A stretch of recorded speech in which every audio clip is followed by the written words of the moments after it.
নমস্কাৰ বন্ধুসকল, আজি আমি ভেদাইলতাৰ জোল নিয়মিতভাৱে খালে কি কি ৰোগ ভাল কৰিব পাৰি বা কি কি ৰোগক দূৰত ৰাখিব পাৰি সেই বিষয়ে আজি কথা পাতিম।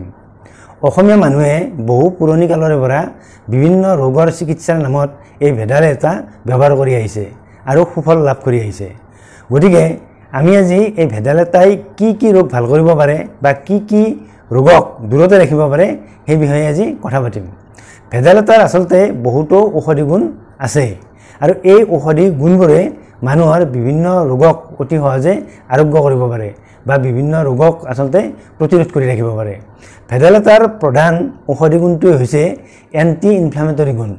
এই এণ্টি ইনফ্লামেটৰী গুণৰ বাবে ভেদাইলতাই যিবোৰ বেমাৰ ইনফ্লামেশ্যনৰ বাবে হয় সেই ইনফ্লামেশ্যনৰ বাবে হোৱা ৰোগবোৰ ভেদাইলতা যদি নিয়মিতভাৱে খোৱা হয় তেনেহ'লে অতি সহজে ভাল হৈ যায়।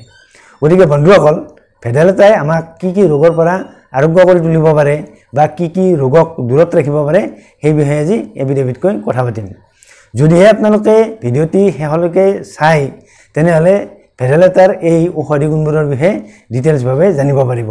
আৰু ভিডিঅ'টি চাই যদি আপোনালোকে উপকৃত হোৱা বুলি ভাবে তেনেহ'লে ভিডিঅ'টিত লাইক এটা কৰিব, লগতে ভিডিঅ'টি শ্বেয়াৰ কৰিব বুলিও আশা কৰিলোঁ। আমাৰ শৰীৰত ঘটা ইনফ্লামেশ্যনৰ বাবে আমি বহুতো ৰোগত ভুগিব লগা হয় বা আমাৰ বহুতো ৰোগৰ সৃষ্টি হয়।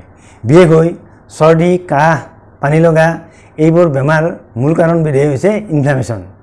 গতিকে এনেধৰণৰ ইনফ্লামেশ্যন হ'লে আমাৰ চৰ্দি কাহ হয় বা ফেৰিংজাইটিছ হয়, চাইনাচাইটিছ হয়, এনেধৰণৰ বেমাৰবোৰ আমাৰ এই ইনফ্লামেশ্যনৰ কাৰণে হয়।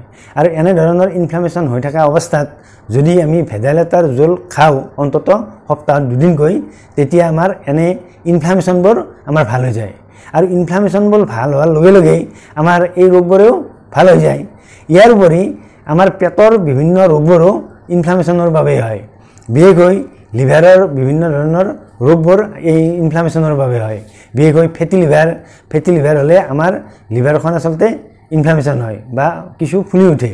গতিকে যেতিয়া ফেটি লিভাৰ হয় বা লিভাৰৰ অন্য কিছুমান ৰোগ হয় যেনে জণ্ডিছ হ'লেও লিভাৰখনত ইনফ্লামেশ্যন হয়। গতিকে এনেধৰণৰ লিভাৰৰ ইনফ্লামেশ্যনজনিত ৰোগবোৰতো যদি আমি নিয়মীয়াকৈ ভেদাইলতাৰ জোল খাওঁ তেতিয়া আমাৰ এই ৰোগবোৰ অতি সহজে ভাল হৈ যায়। ইয়াৰ উপৰি আমাৰ গেষ্ট্ৰাইটিছৰ বিভিন্ন ধৰণৰ সমস্যাবোৰো আমাৰ আচলতে ইনফ্লামেশ্যনৰ কাৰণে হয়। গতিকে আমি যদি নিয়মিতভাৱে এই ভেদাইলতাৰ জোল খাওঁ অন্ততঃ সপ্তাহত দুদিনকৈ, তেতিয়া আমাৰ এই ইনফ্লামেশ্যনজনিত ৰোগবোৰ বিশেষকৈ চৰ্দি, জ্বৰ, কাহ, পানী লগা, চাইনাচাইটিছ, ফেৰিংজাইটিছ বা লিভাৰৰ বিভিন্ন ধৰণৰ ৰোগবোৰ এই ৰোগবোৰ আমাৰ ভাল হৈ যায়। অৱশ্যে ইনফ্লামেশ্যনজনিত ৰোগ আৰু বহুতো আছে, সেই সকলোবোৰ ৰোগতে আমি এই ভেদাইলতাৰ জোল খালে আমাৰ ইনফ্লামেশ্যন ভাল হৈ যায় আৰু ইনফ্লামেশ্যন ভাল হোৱাৰ লগে লগে আমাৰ ৰোগবোৰো ভাল হৈ যায়। গতিকে আমি যেতিয়া আমাৰ এনেধৰণৰ ৰোগবোৰে দেখা দিয়ে তেতিয়া আমি আচলতে এই ভেদাইলতাৰ জোল নিয়মিতভাৱে খাব লাগে। তেতিয়া আমি এনেধৰণৰ ৰোগৰ পৰা অতি সহজে আৰোগ্য লাভ কৰিব পাৰোঁ। ইয়াৰ উপৰিও আমাৰ যেতিয়া বিভিন্ন ধৰণৰ পেইন হয় শৰীৰত, বিশেষকৈ জইণ্ট পেইন বা আৰ্থ্ৰাইটিছ, এনেধৰণৰ পেইনবোৰো আচলতে ইনফ্লামেশ্যনৰ বাবেই হয়। গতিকে এনেধৰণৰ পেইন যেতিয়া হয় তেতিয়া আমি যদি এই ভেদাইলতাৰ জোল নিয়মিতভাৱে খাওঁ তেতিয়া এনেধৰণৰ এই জইণ্ট পেইন বা আৰ্থ্ৰাইটিছ এনেধৰণৰ সমস্যাবোৰো অতি সহজে ভাল হৈ যায়। ইয়াৰ উপৰি আমাৰ নাৰ্ভাছ ছিষ্টেমটোও এই ভেদাইলতাৰ জোল নিয়মিতভাৱে খালে ষ্ট্ৰং হৈ থাকে। গতিকে আমি যদি নিয়মিতভাৱে এই ভেদাইলতাৰ জোল খাওঁ তেতিয়া আমাৰ এই নাৰ্ভাছ ছিষ্টেমটো শক্তিশালী হৈ থাকে, যাৰ বাবে আমি বিভিন্ন ধৰণৰ নাৰ্ভৰ অসুখত ভুগিব লগা নহয়। ইয়াৰ লগতে ভেদাইলতাত আচলতে যথেষ্ট পৰিমাণে ফাইবাৰ থাকে। সেইবাবে ভেদাইলতাৰ জোল নিয়মিতভাৱে সেৱন কৰিলে আমাৰ পায়খানাও সদায় ক্লিয়াৰ হৈ থাকে আৰু লেট্ৰিন যেতিয়া আমাৰ ক্লিয়াৰ হৈ থাকে তেতিয়া আমাৰ আচলতে অন্যান্য কিছুমান ৰোগৰ পৰাও আমি হাত সাৰি থকাটো সম্ভৱ। আৰু লগতে গেষ্ট্ৰাইটিছৰ বিভিন্ন ধৰণৰ সমস্যাও আমাৰ নোহোৱাকৈ থাকে। গতিকে ভেদাইলতা আমি নিয়মিতভাৱে সেৱন কৰিব পাৰিলে অন্ততঃ সপ্তাহত দুদিনকৈ যদি আমি ভেদাইলতাৰ জোল সেৱন কৰাৰ অভ্যাস কৰোঁ তেতিয়া আমি বিভিন্ন ধৰণৰ এই গেষ্ট্ৰাইটিছৰ সমস্যা বা কনষ্টিপেশ্যনৰ সমস্যা এনেধৰণৰ সমস্যাৰ পৰাও আমি অতি সহজে আৰোগ্য লাভ কৰিব পাৰোঁ বা আমি এইবোৰ বেমাৰ নোহোৱাকৈও ৰাখিব পাৰোঁ। ভেদাইলতাৰ জোল নিয়মিতভাৱে খালে আচলতে মানুহৰ টোপনিৰ সমস্যাও নাইকিয়া হৈ যায়, কিয়নো ভেদাইলতাৰ ঔষধি গুণে আচলতে আমাৰ চেণ্ট্ৰেল নাৰ্ভাছ ছিষ্টেমক ঠাণ্ডা কৰি ৰাখে আৰু এনেদৰে ঠাণ্ডা কৰি ৰাখাৰ ফলত আমাৰ টোপনিৰ সমস্যা যিসকল মানুহে ইনচমনিয়া বা বিভিন্ন ধৰণৰ টোপনিৰ সমস্যাত ভুগি থাকে তেওঁলোকৰ আচলতে টোপনি নিয়মীয়া হৈ পৰে।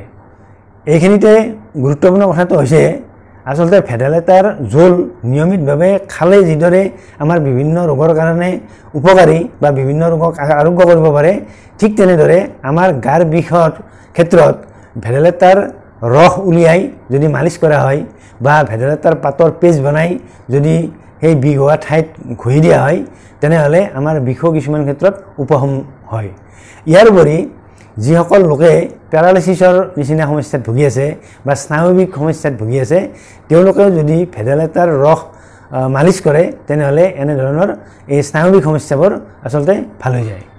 ভেদাইলতাৰ আন এক স্বাস্থ্য উপকাৰিতা হৈছে ভেদাইলতাৰ জোল যদি নিয়মিতভাৱে খোৱা হয় তেনেহ'লে পুৰুষৰ প্ৰজনন তন্ত্ৰ শক্তিশালী কৰি ৰাখে।